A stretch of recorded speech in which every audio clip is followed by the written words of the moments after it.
Bueno, yo creo que empezamos, ¿no es cierto?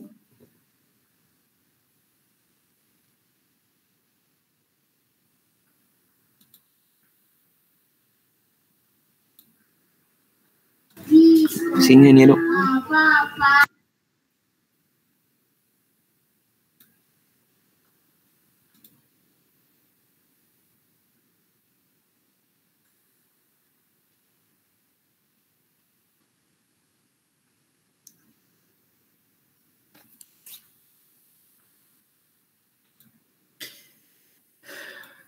Acabo de compartir pantalla. ¿Logran ver bien? Sí, ingeniero, se ve. Bueno, jóvenes, hoy vamos a dar los principios de dinámica impulsiva aplicados a un cuerpo rígido. Entonces, dinámica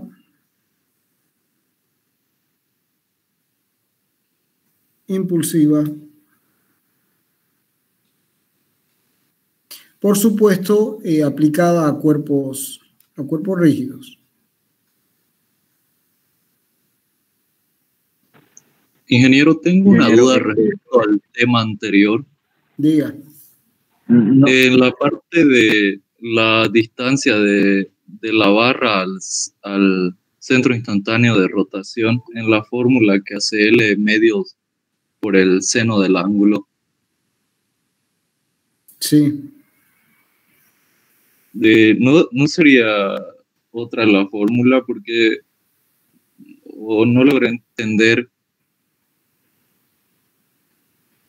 ¿Podría explicarlo otra vez, por favor? Esta es la distancia D, ¿no es cierto?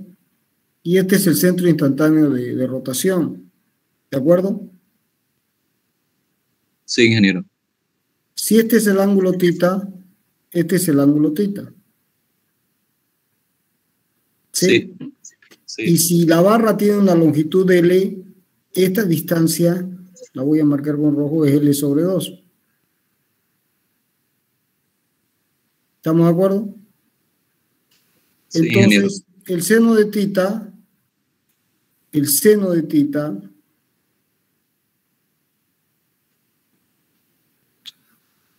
es igual,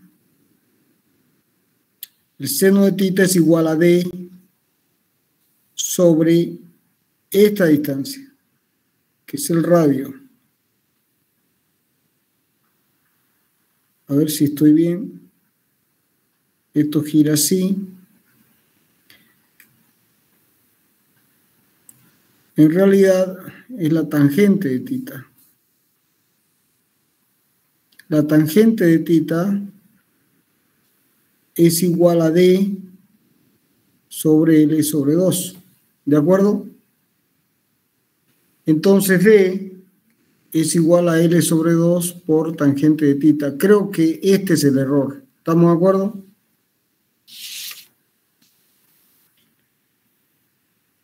¿Se vio este triángulo?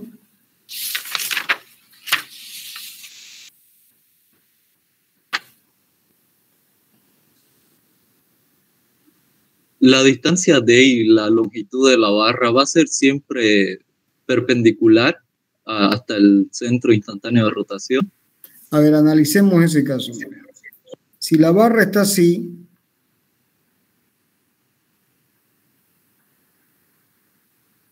en este momento el centro instantáneo de rotación está aquí.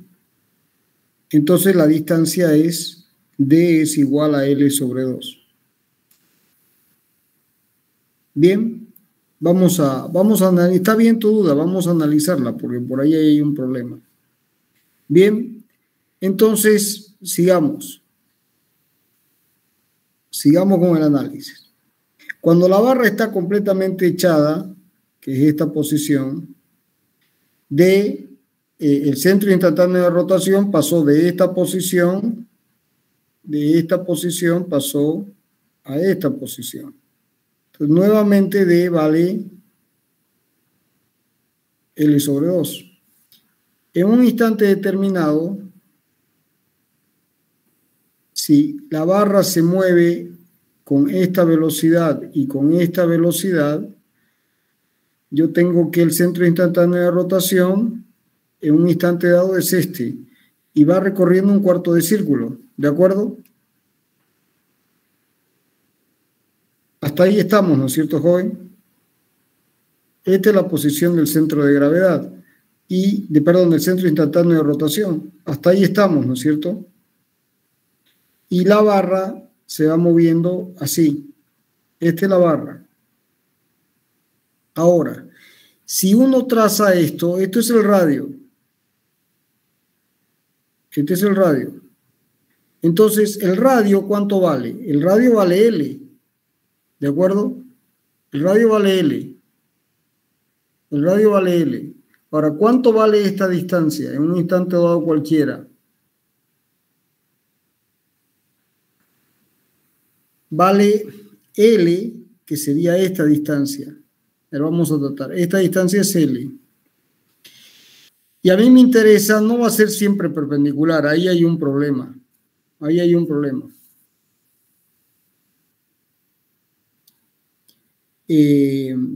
Si este ángulo es θ y este ángulo es θ, entonces, y este es el centro de masa, en un instante dado la barra, claro, siempre va a ser perpendicular porque la barra se va moviendo. A ver, hace un momento cometí un error. Como la barra se va moviendo, joven, la barra tenía esta posición, en esta posición y termina en esta posición, y una posición intermedia es esta. Entonces, siempre está rotando con respecto a este punto. Este es el centro instantáneo de rotación. Entonces, siempre esta distancia es perpendicular. ¿Eso lo entendió?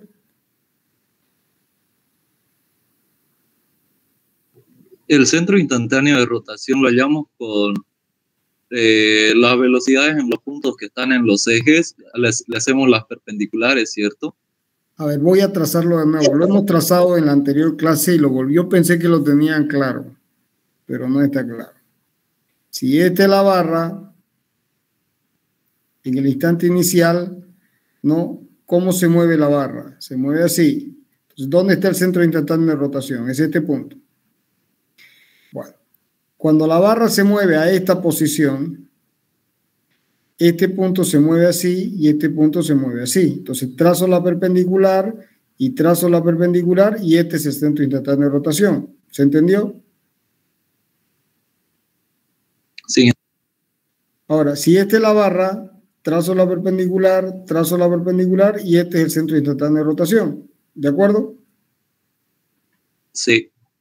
Entonces, si yo uno estos centros instantáneos, voy a tener un cuarto de círculo. ¿Se acuerdan de eso? Sí, ingeniero. Entonces, si esta posición es X y esta posición es Y y este es el ángulo θ, ¿cuánto vale X? X vale L seno θ. ¿De acuerdo? ¿Y cuánto vale Y? L coseno θ.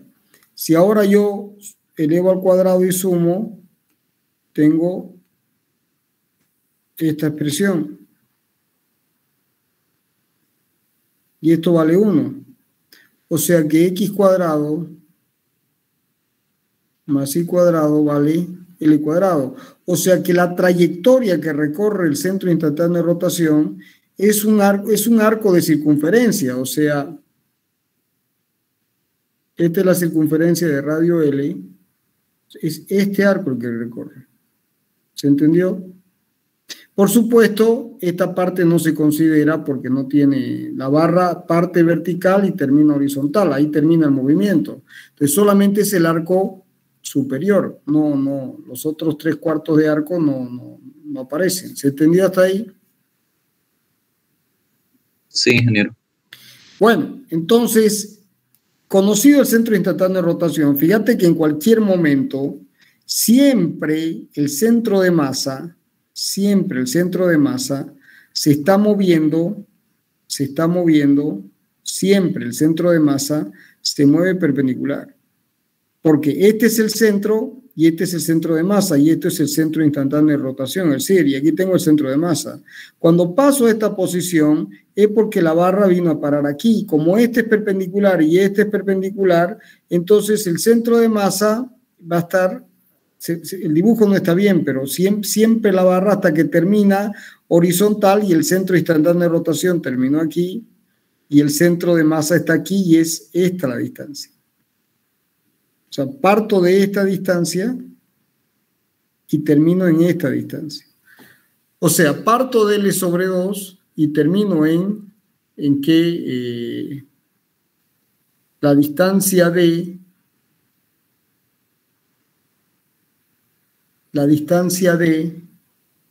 es la distancia que hay del centro de masa al centro instantáneo de rotación. Entonces, en el apunte D está como L sobre 2 por el seno de tita, ¿no es cierto? Sí, ingeniero, así está en el apunte.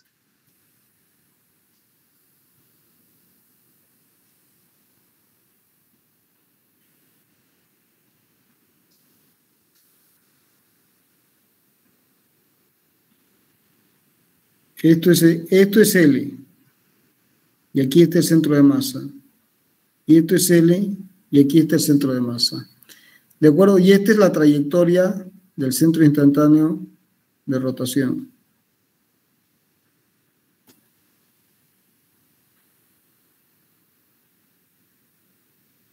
Un segundo.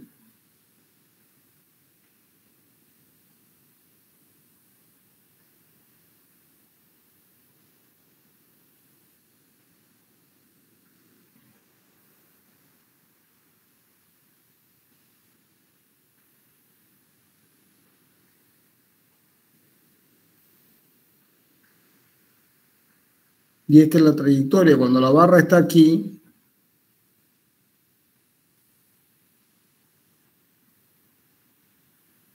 hasta que la barra está echada, pero cuando la barra está echada, está aquí. Entonces queda que la barra está rotando con respecto al centro instantáneo de rotación. Eso queda claro, ¿no es cierto? Entonces, todo sucede como si la barra rotara alrededor de este punto.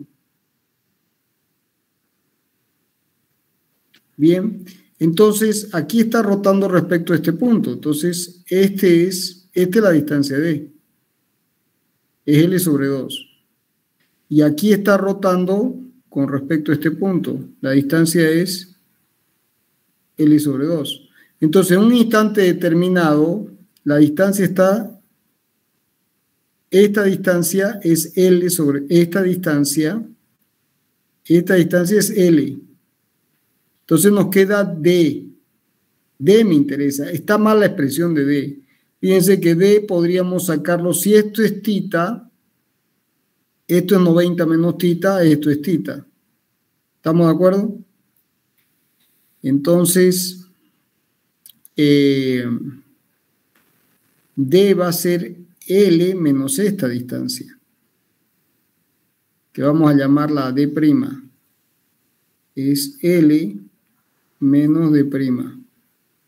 Es D'. Ahora, como esta distancia, esta distancia yo la conozco. Porque si esto es tita y esto es L, esta distancia es L por el seno de tita. ¿Estás de acuerdo con eso? Entonces me queda que D' va a ser igual el opuesto coseno de tita va a ser D' sobre esta distancia, que es L seno de tita, si no me equivoqué. Entonces queda, ahora repasamos bien, de nuevo, pero vamos a terminarlo. Creo que ya está. Entonces, Aquí queda que D' es L seno tita coseno tita, o sea que D es igual a L menos D', o sea, L seno tita coseno de tita, o sea, L1 menos seno tita coseno tita. Si yo multiplico y divido por 2, me quedaría que D es igual a L1 menos seno de 2 tita sobre 2. ¿Estamos? Ahora, cuando tita vale 0, esto es 0, entonces me queda L. Está bien. Cuando tita, estoy razonando primero solo, después les explico. Un momento, por favor. Cuando tita vale, cuando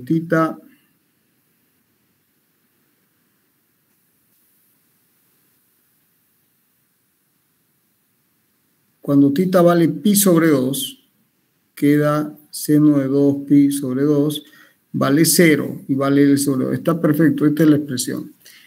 A ver, ¿me siguieron o es necesario que lo haga de nuevo?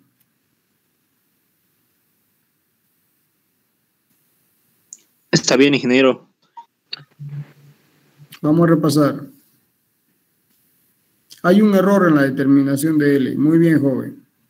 Entonces, fíjense, esta es la distancia, esta es la trayectoria del centro instantáneo de rotación. Y esto es L y esto es L. Y en un instante dado cualquiera, esta es la barra. Entonces, como aquí tengo que esta velocidad y aquí tengo esta velocidad, este es el centro instantáneo de rotación. Ahí salió el dibujo muy bien. Y esta longitud es L, por lo tanto el centro de masa es este, ¿se entendió? Entonces, esta distancia es L, porque es el radio, la trayectoria. Esta ecuación tiene x cuadrado más y cuadrado igual L cuadrado. O sea, el radio de ese cuarto de circunferencia es L. Hasta ahí se entendió, ¿no es cierto? Ahora, ¿cuánto vale esta distancia que es la que nos interesa para sacar la aceleración del centro de masa con alfa? La vamos a llamar D. Y a esta distancia la vamos a llamar D'. Entonces, si esta es nuestra coordenada tita, bien, esto es 90 menos tita, esto es tita. ¿De acuerdo? Esto es tita, esto es 90 menos tita, esto es tita. ¿Hasta ahí estamos de acuerdo? Entonces, D' va a ser L, que es esta distancia, menos D. O si quieren D, vamos a escribirlo de nuevo, porque estamos buscando D. D va a ser igual a L, que es esta distancia, menos D'. Pero ¿cuánto vale D'? D' en este triángulo rectángulo, esta distancia es L sobre 2. Y esta distancia, entonces nos queda el coseno de tita.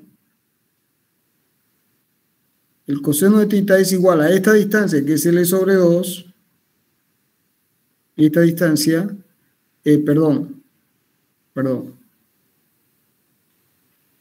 En este triángulo rectángulo, en este triángulo, esta es la tangente. Esta fórmula está mal. La voy a dejar para que quede ahí. Está mal. Fíjense que ahora corregimos bien. Fíjense que nos queda que esta es la hipotenusa y este es opuesto, y cateto y cateto. Entonces la tangente de tita es este cateto dividido D'. Ahora sí, entonces D' es igual a L sobre 2 tangente de tita. Entonces D va a ser igual ¿a quién? D va a ser igual a L menos D', o sea, L sobre 2 tangente de θ. Ahora sí.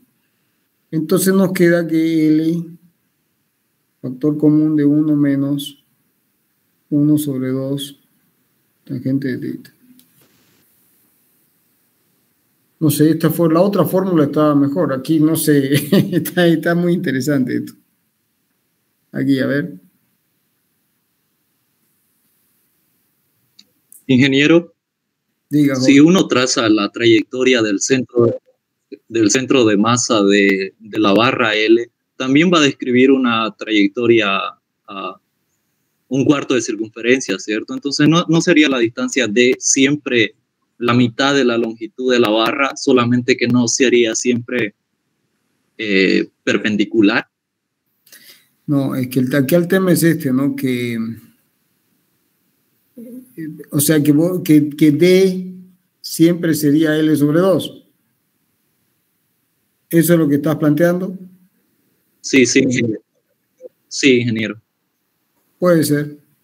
Porque si esta distancia es... Ya que él es el radio.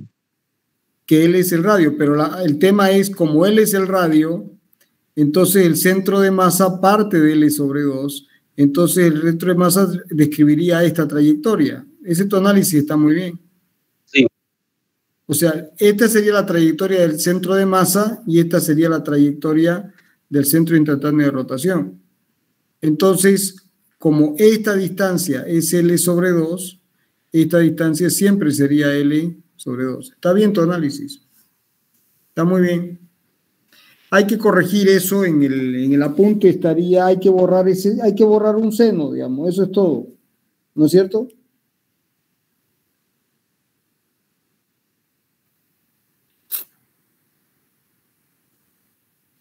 Hay que borrar un seno. En principio, bajo ese análisis habría que borrar un seno. ¿Está claro, jóvenes?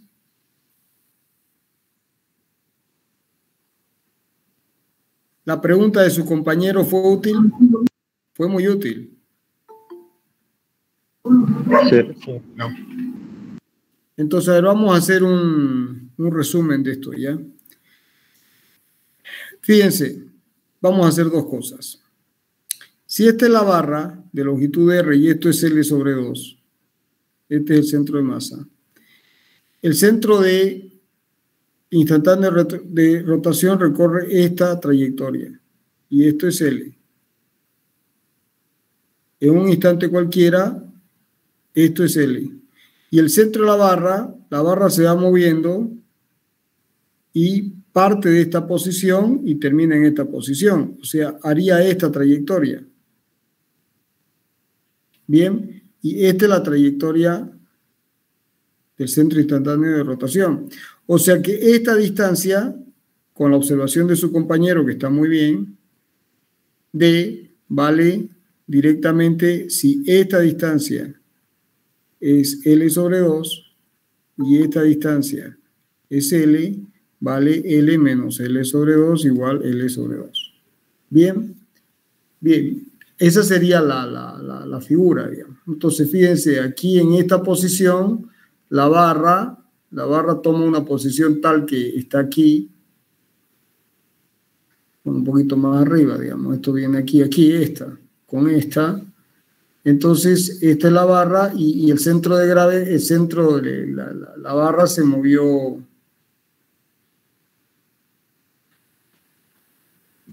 Lo que pasa es que este punto baja y la barra, la trayectoria estaba aquí. No sé si está tan claro eso. Es complicado, pero bueno, es parte de esto. La posición inicial es esta y la posición final es esa. Esto está claro.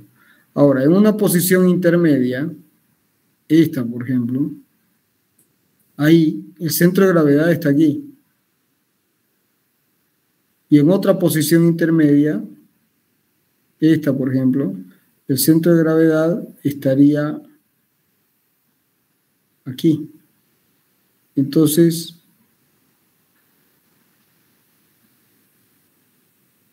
no sé si están así. No sé si están así.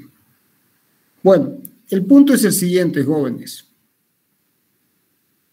Nos vamos a quedar con esto y yo voy a ver de analizar esto y la clase que viene para no quedarnos con esto. El punto es el siguiente. El concepto que quiero que les quede claro es lo siguiente. Esta pregunta de su compañero es muy útil, muy buena, lo felicito, joven, porque permite plantear el siguiente concepto. Uno tiene un centro instantáneo de rotación y uno tiene un centro de masa. Bien, entonces, siempre uno va a tener una cantidad de incógnitas y una cantidad de ecuaciones, que uno tiene que tratar que el número de ecuaciones sea igual al número de incógnitas.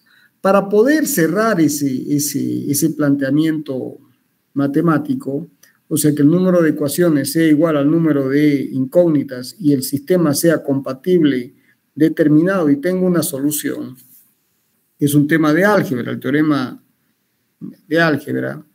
Entonces es necesario plantear las ecuaciones de la cinemática. ¿De acuerdo? Esto que la pregunta de su compañero, la observación de su compañero, que sirva para que fijen este concepto. Entonces, esas ecuaciones de la cinemática parten de una hipótesis, que siempre uno está con un cuerpo rígido. Y ese cuerpo rígido, uno tiene que la distancia de IJ es una constante para todo tiempo. Entonces, bajo estas condiciones, la aceleración del centro de masa es alfa por R. Y la componente tangencial. Y la componente normal va a ser omega cuadrado por R. ¿Se entiende? Entonces, se está encontrando una expresión que permite vincular la componente tangencial con alfa. Bien. Entonces, hay que encontrar esta expresión porque alfa va a salir de la ecuación de momentos. De la suma de momentos, uno saca alfa. Y con alfa uno saca este valor, y luego saca este valor y resuelve el sistema. Entonces, ¿cuánto vale este radio? Bueno, el radio es la distancia que hay entre el centro de masa. Eso tiene que quedarles bien, bien grabado. Este es el R. La distancia que hay del centro de masa al centro instantáneo de rotación. Ese es el valor. Ahora, ¿cómo uno determina eso con la geometría en cada problema en particular? Es la pregunta de su compañero que ha hecho de que se cuestione el apunte, que me parece muy bien, y que vamos a revisarlo y vamos a ver de qué se trata. ¿Se entiende el concepto? Sí, ingeniero. Bien, entonces la geometría nos tiene que llevar a plantear el valor de R. Bueno, y una vez uno encuentra el valor de R, ya está, ¿no? Ahora, en este caso, la barra, la aceleración esta es la componente esta es la componente tangencial y esta es la componente normal. Entonces, si ustedes observan, perdón, acá, si esta es la barra, la barra se mueve con una aceleración así y otra así. Entonces, si uno descompone esto así, uno tendrá el valor. Ahora, la componente normal siempre va hacia el centro, va a pasar por este punto. Entonces, la componente tangencial es esta, es la que cuenta. Bien. Está por aquí la respuesta más que por el otro lado. Se los voy a explicar bien la clase que viene, para que no nos quedemos, yo voy a resolver, para que porque nos vamos a quedar con esto. ¿Estamos de acuerdo? Sí, ingeniero. Sí, ingeniero. Entonces, resumen. La distancia entre el centro instantáneo de rotación y CMSR es el valor que permite resolver esta ecuación. Bien, bueno. Yo voy a revisar esto en detalle y el jueves les voy a presentar una solución clara. ¿De acuerdo? Bueno, estábamos en dinámica impulsiva.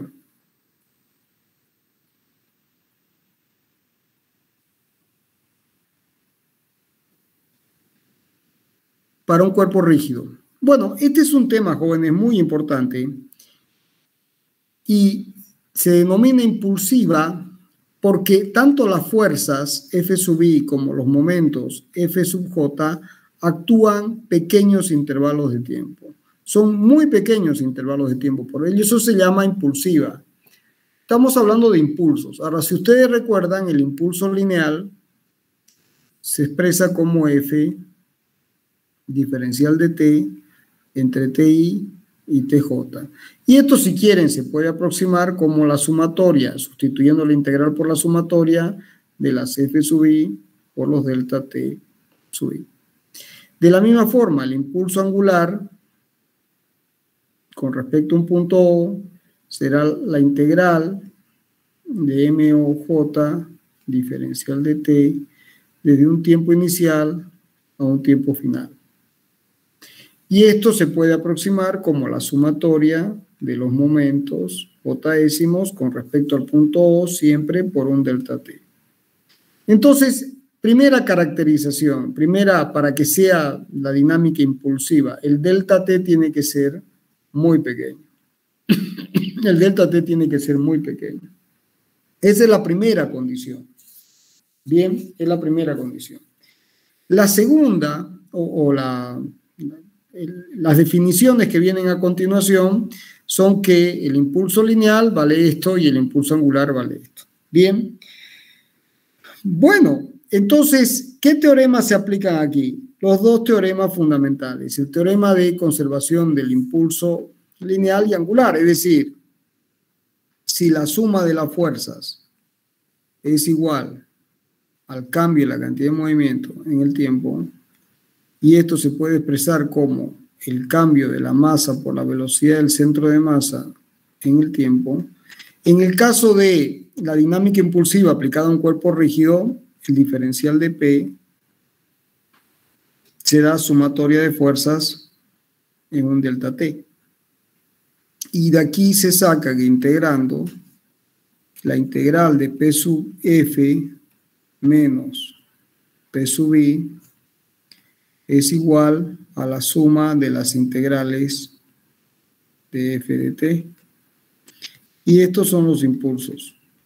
O sea que esto es la suma de los impulsos y este será el impulso resultante. Bien, o sea que caemos otra vez en la expresión de que la cantidad de movimiento final es igual a la cantidad de movimiento inicial más el impulso resultante. Bien, no cambia nada, jóvenes. Ahora, en el caso del momento angular, no lo voy a repetir porque es lo mismo y ustedes lo saben. Esta expresión se puede expresar como HO final es igual a HO inicial más el impulso angular. Bien, ¿se entendió hasta ahí? Sí, bueno, ¿qué diferencia hay o qué particularidad hay en estas dos expresiones? La primera no tiene mucho misterio, es decir, por ejemplo, si yo tengo un objeto con una masa pequeña dentro y dejo caer la masa, la pequeña, ¿qué va a pasar si el sistema está aislado? Como la cantidad de movimiento tiene que mantenerse constante, ¿qué va a pasar? ¿Cómo va a reaccionar el otro cuerpo en la dirección opuesta? ¿Se entiende? El típico ejemplo de cuando uno dispara una bala. Uno tiene el cañón con la bala. Entonces, si la bala sale hacia adelante, por acción y reacción, el cañón va hacia atrás. ¿Se entendió? Eso es muy simple. Es física básica. ¿Se entiende? sí. ¿Se entiende hasta ahí? Sí, Andrew. Y fíjense que lo más importante de este análisis tan simple es que el concepto es que yo puedo poner que esto es la masa de la bala por la velocidad de la bala, cantidad de movimiento inicial más la masa del cañón por la velocidad del cañón. Esta es la cantidad de movimiento final en esta dirección. Estamos planteando en esta dirección, en X, no en X, suma de cantidad de movimiento en X. Entonces, esta es la final. Y como no hay fuerzas externas, uno dice que la fricción es despreciable. Entonces, esto tiene que ser igual a la cantidad de movimiento inicial. ¿Y cuánto valía la inicial? 0, porque están en reposo. Entonces, esto es P inicial, en X. Entonces, de aquí uno puede despejar la velocidad del cañón. Entonces, uno dice, la velocidad del cañón va a ser menos la masa de la bala sobre la velocidad del cañón por la velocidad de la bala.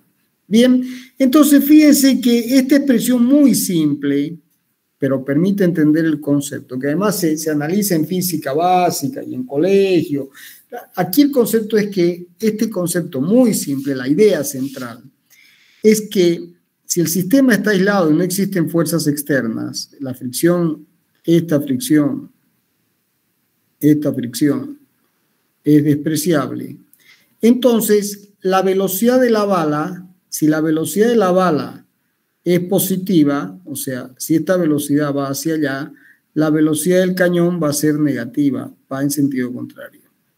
Y la relación de velocidades está definida por ¿quién? Por la relación de masas. ¿Se entiende? Entonces, fíjense que para las traslación, es la relación de masas la que define la relación de velocidades. Porque esto es masa bala sobre masa cañón, o sea, la velocidad del cañón sobre la velocidad de la bala va a ser igual y opuesta, es menos a la masa de la bala sobre la velocidad del cañón, ¿no? Entonces, fíjense que está cruzado, M1, y son opuestas. Entonces, en las traslaciones, si hay un cambio de cantidad de movimiento en esta dirección, automáticamente, si el sistema está aislado, tiene que haber un cambio en sentido contrario. Bien, y ese cambio, en términos de velocidades, se manifiesta por un factor de proporcionalidad, que es la relación de masas. Un ejemplo típico también es cuando cae una bomba de un avión. Fíjense, tienen el avión, ¿no? Tienen el avión, que sé yo, así, digamos. No está mi avión muy bien, pero no importa, digamos que esta es la... Ahí, tienen el avión y aquí tiene la bomba. Entonces, la cantidad de movimiento inicial es esta. Bien, y en el momento en que cae en el momento en que cae la bomba, hay una fuerza externa, hay un impulso, ¿de acuerdo? Entonces, fíjense, aquí en el instante inicial yo tenía una cantidad de movimiento PI. En el instante final voy a tener una cantidad de movimiento PF. ¿Y por qué están vinculadas las dos? Por el impulso, ¿Y cuánto vale el impulso? Bueno, el impulso es la integral de la fuerza en un dt. Despreciando el roce, la fuerza, ¿quién es? Es la masa de la bomba por G en un dt. Entonces yo tengo PI más mg, m de la bomba por G por delta T, que es el impulso. Eso tiene que ser igual a ¿qué? A PF. A PF. Por acción y reacción, jóvenes, el avión va a tender. Por un lado va a haber un efecto de frenado y por otro lado el avión va a tender a ir hacia arriba. Hay un efecto de frenado por pérdida de la masa y hay un efecto de... El avión tiende a ir hacia arriba y tiende a frenarse. ¿Se entiende? O sea, esta es la cantidad de movimiento final. Y por acción y reacción, el efecto sobre el avión va a ser este. ¿Se entiende? Hay un efecto de frenado y también de... El avión tiende a ir hacia arriba. Por la pérdida de la masa de la bomba. Por supuesto, mientras más grande la masa de la bomba, el golpe, o sea, el cambio en la cantidad de movimiento va a ser mayor. ¿Se entendió? Sí, ingeniero. Bueno, para traslaciones, este análisis es simple. En el caso de las rotaciones es un poco más complejo porque se da en 3 dimensiones. Se da en 3 dimensiones. Entonces les voy a poner el ejemplo más simple para que se entienda. Supongamos que ustedes tienen un ventilador y este experimento lo pueden hacer. He escogido esto porque este experimento lo pueden hacer en su casa. Tienen un ventilador de mesa. ¿De acuerdo? Y el ventilador tiene un momento angular. Está rotando con un momento angular. Bien, entonces está rotando con un momento angular HO con respecto a este eje. HO. Bien, ahora, visto en planta, este es el ventilador, la cabeza del ventilador, ¿no? Aquí se ve su base y esta es la cabeza y aquí está la hélice, así, visto en planta. Entonces tiene este momento angular. Bien. ¿Hasta ahí me van siguiendo? Sí, ingeniero. Bueno, entonces, ahora ustedes, sin apagar el ventilador, este ejercicio lo pueden hacer en su casa, van a girar el ventilador 90 grados, o sea, van a generar este giro. Así. Entonces, este era el momento angular inicial y ahora este es el momento angular final. Fíjense que estamos hablando de que no cambió la magnitud, solo cambió la dirección. Entonces, jóvenes, como tiene que cumplirse la ecuación que HO final es igual a HO inicial más el momento en un delta T, como este cambio se hizo en un delta T muy pequeño, mientras más el delta T sea más pequeño, el efecto, el impulso es más grande. Entonces, ¿qué sucede? Fíjense, si este era HO inicial y este es HO final, entonces HO final menos HO inicial es el momento en un delta T. Entonces yo resto el HO inicial, lo vamos a hacer con esto. Esto es menos HO inicial. Y la composición de estos dos vectores me da esto, que es el momento. Entonces, este vector lo que genera es un cabeceo de la máquina. Es el momento de cabeceo. Esto se llama momento de cabeceo.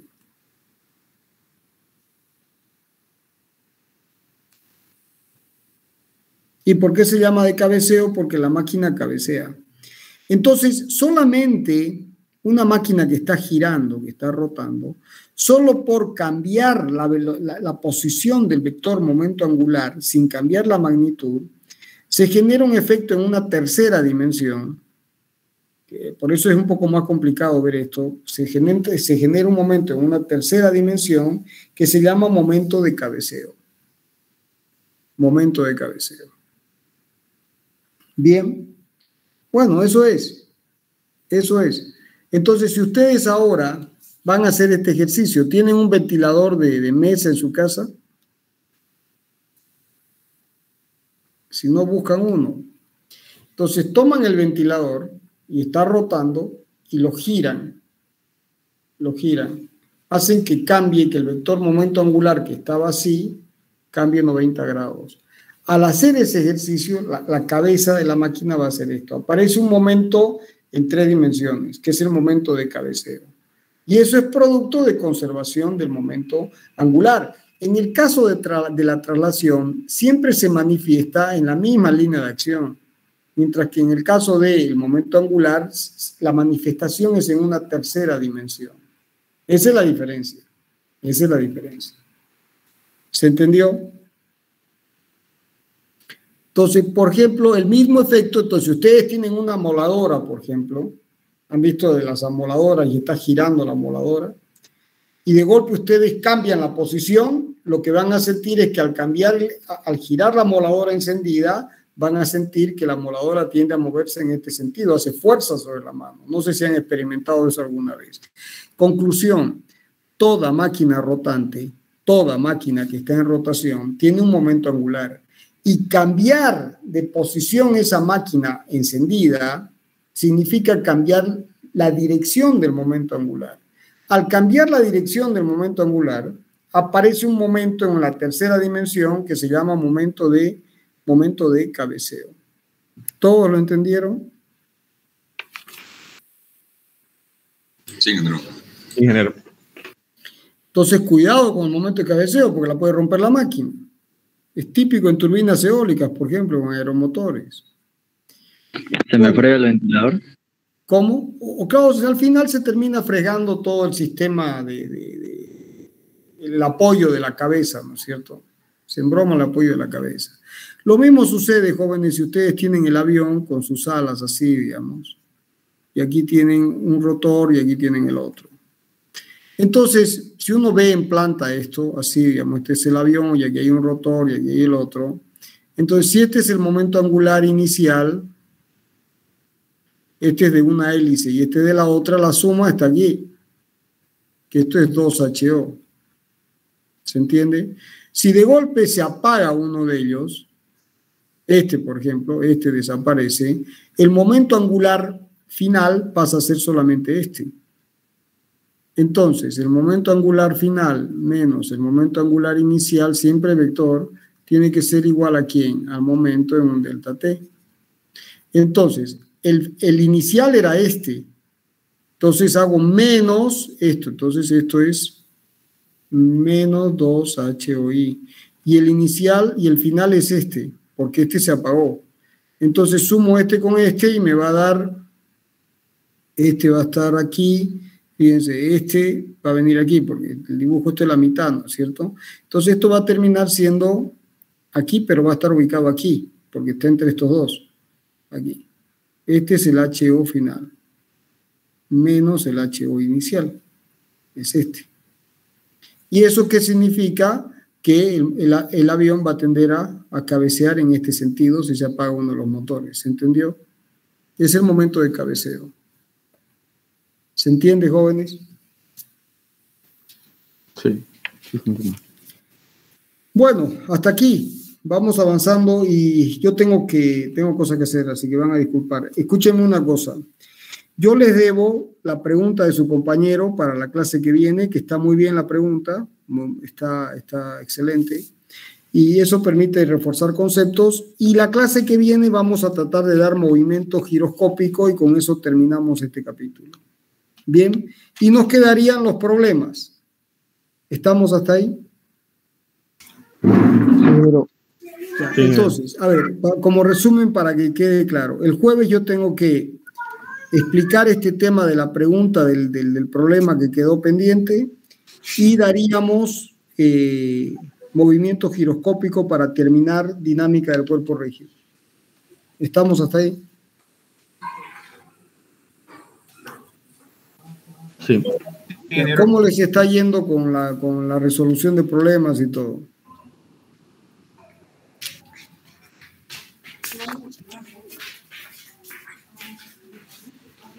¿Cómo les está yendo, jóvenes? Eso nos va a enviar ejercicios, ingeniero. Vamos a hacer ejercicios con él. Vamos a hacer ejercicios con el auxiliar. ¿Cuándo van a hacer? Sábado. Sí, porque todavía no ha mandado o no ha explicado todavía. Sí, no, ¿Qué tema les falta? ¿Hasta dónde ya vieron? Cinemática del cuerpo rígido. ¿Cinemática ya vieron? Solo nos mandaron ejercicios, ingeniero, no pasamos clase. Ya, bueno, de todas formas, para el tema dinámica del cuerpo rígido, yo voy a reforzar con algunos ejercicios claves, ¿ya? Ingeniero, también creo que este trabajo práctico está para el jueves. ¿Lo va a ampliar? No hay problema. ¿Para este jueves está? Sí. Lo movemos al próximo.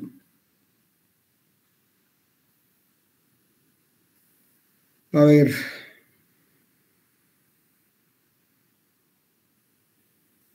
Un momento, jóvenes, estoy buscando en el Classroom.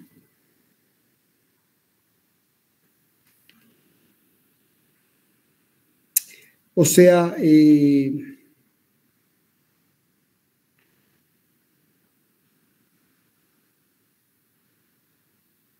ya está la fecha